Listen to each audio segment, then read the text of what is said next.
Hey, I'm Grant with Grant's Game Rex. Every month I jump onto Rahdo's channel and I talk about my top 5 games of the month. I like keeping it positive, so that's what I'm doing. Talk about my favorite games. I play anywhere from 20 to 30 new games every single month, and so these are the top 5 from those. Let's get into January. My number 5 is Chicken vs. Hot Dog from Big Potato Games, and this game is dumb, but luckily it is also dumb fun, okay? So if you want a dumb fun game, this is it. If you want a strategy game, this is not it.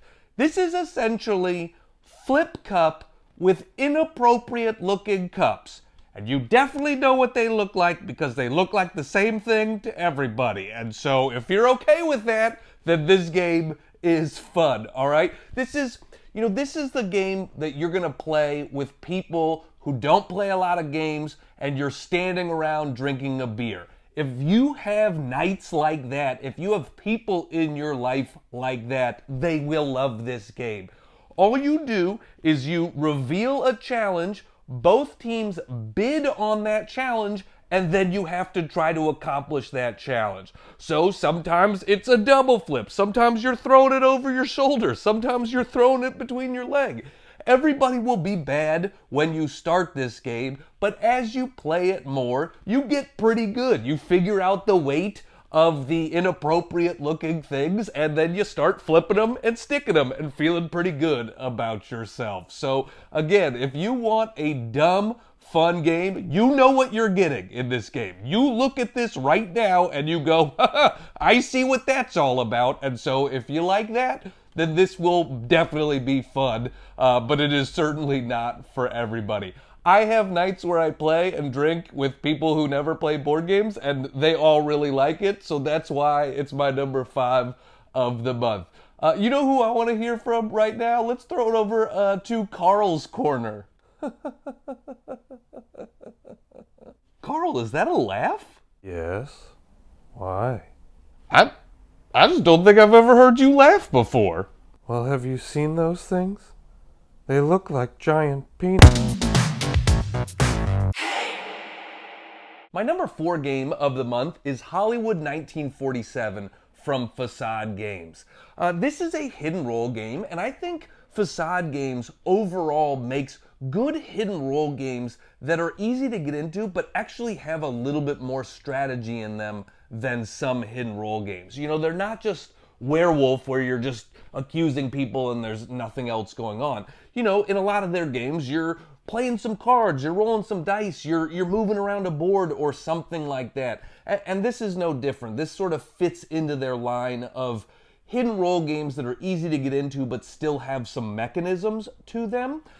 This game is set in Hollywood during the 1947 Red Scare of communism, where people were accusing a lot of people in Hollywood of being secret communists. So in the game, you are playing as either patriots or communists, and you are trying to influence movies. You are trying to slip propaganda into movies and things like that. Now, I think this game is going to be compared to Secret Hitler, you know, both for the time frame, the time period of the game, and for the antagonistic nature of Hitler and communism. But if I had to pick one, I would pick this one over Secret Hitler. And the reason is because in Secret Hitler, it can get bogged down in the conversations and the debates, and sometimes it lasts, you know, a game of Secret Hitler can last 2 hours if you're playing with people who want to talk a bunch. This game moves way quicker.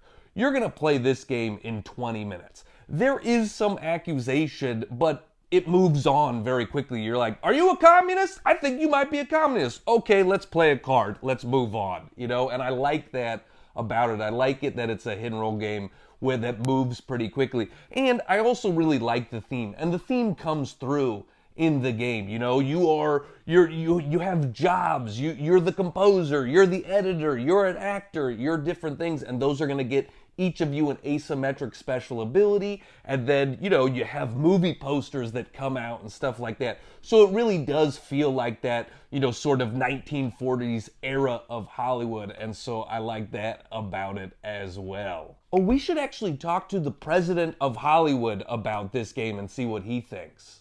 This game's got talent. This game's going places. This game is gonna be a star. How do I know? Because I'm the president of Hollywood and I make the stars. You might ask, am I the president of Hollywood today or the president of Hollywood from 70 years ago? The answer is both, because they can't get rid of me, the president of Hollywood forever! My number 3 game of January is Mythic Mischief from IV Studios. This is a break-your-brain puzzly game. Like, the first time I played it, I got crushed because I was just like, what is happening right now? I cannot wrap my head around this game. But the more you play it, the more you figure it out, and it's really intriguing. It is a game, as I mentioned, it's a puzzle game, and you will be moving around a board trying to avoid the Tome Keeper and push your opponent into the path of the Tome Keeper. Yes, it plays 3 and 4 players, but I think it's really best at 2 players. This is a 2-player abstract game, but with theme involved. There is this sort of mythical library, magical library theme. And so if you're somebody that likes games like chess or something like that, I think you will really like this game because it has that abstract move around a board feel. The other thing that's cool is there are a lot of different factions, a lot of different characters in the game, and they are very asymmetric. They all come with their own special abilities and powers, so there's a ton of replay value here because you can explore the different characters, and every character is going to play differently when you're playing them. The other thing that sets this game apart is the production value. IV Studios is insane with their production value, so everything in this is super, super cool. All the miniatures are cool. Everything is cool. This is a game that makes you impressed by board games. I mean, just check out that miniature right there, the actual Tome Keeper. Oh, it looks so cool. That's who we should hear from right now. We should hear from the Tome Keeper. This is my first time appearing in a game. And they made me the bad guy. Why am I the bad guy? I don't want to be the bad guy. Why do you think you're the bad guy? Well, if you run into me, you lose the game. That's pretty bad. Am I really that uncomfortable to run into? No. I mean, you do want to talk about tomes a lot. Well, I am the Tome Keeper. I mean, it's pretty on the nose. What else do you expect me to talk about? Somebody has to care about these tomes. Who else is going to take care of them? All these wizards and warlocks are doing shenanigans in my library. I got to protect the tomes. My second favorite game of January was Orichalcum from Pandasaurus Games. And this is a dumb name for a board game. Nobody can ever remember it. Everybody's like, Ora what? Huh? What is that word? Yeah, it's not a great name. But thankfully, it makes up for it by being a great game. And if I gotta choose between a great name and a great game, I'm going game every time, baby! So this is a really fun game. Orichalcum, by the way, is like the metal used by the gods in ancient Greek mythology. And, yes, that comes through somewhat here, but it's gold. I mean, you're gonna call it gold during the game. The little nuggets look like gold. You'll never say Orichalcum again. You'll say gold.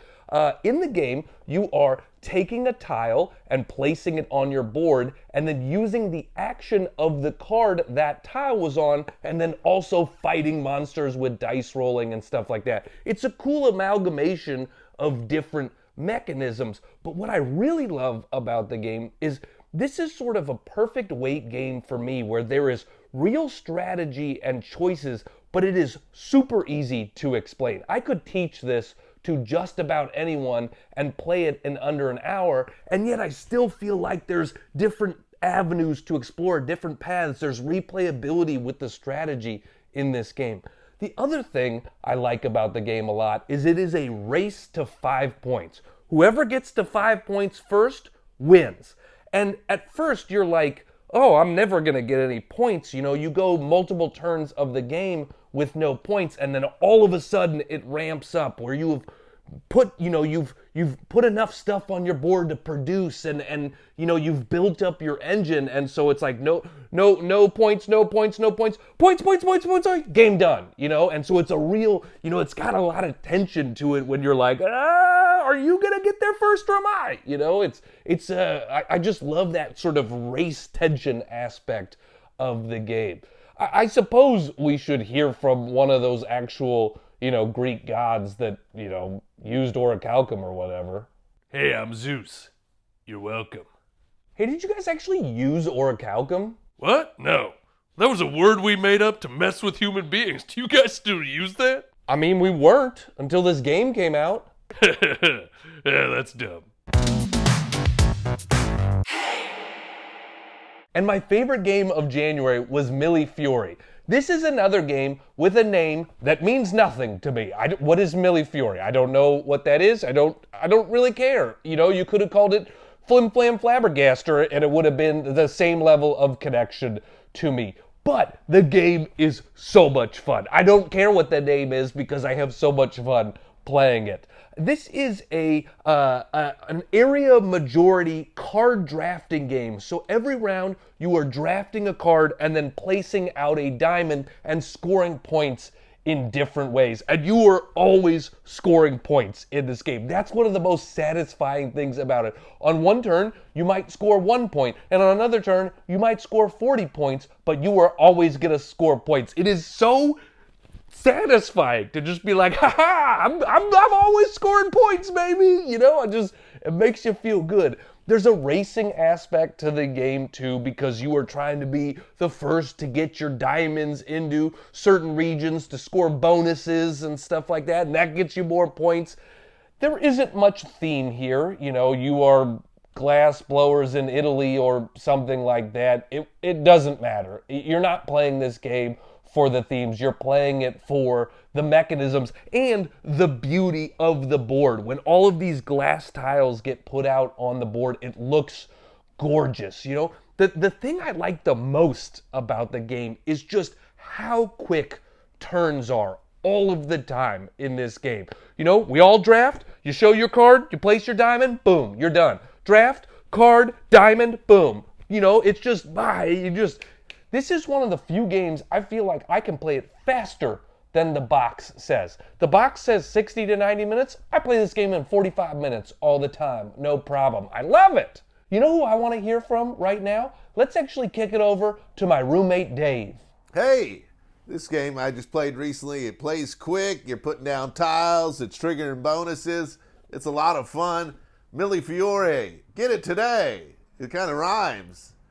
Millie Fiore, get it today. Bop, bop, ba-deep, beep. Tiles. You guys thought it was going to be me in a costume, but it actually was my roommate, Dave.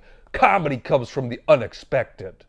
That's it for me this month. Those are my top 5 games of the month. Thanks so much for watching and joining me for this monthly video. As I mentioned, I do it every month here on Rahdo's channel. I also have my own channel, and I do a bunch of stuff on there, including a best games coming to retail video every month. So make sure to go over to my channel and check it out and subscribe. And Rahdo makes a bunch of other great stuff too, so check out his videos as well. Thanks so much. I'm Grant with Grant's Game Rex.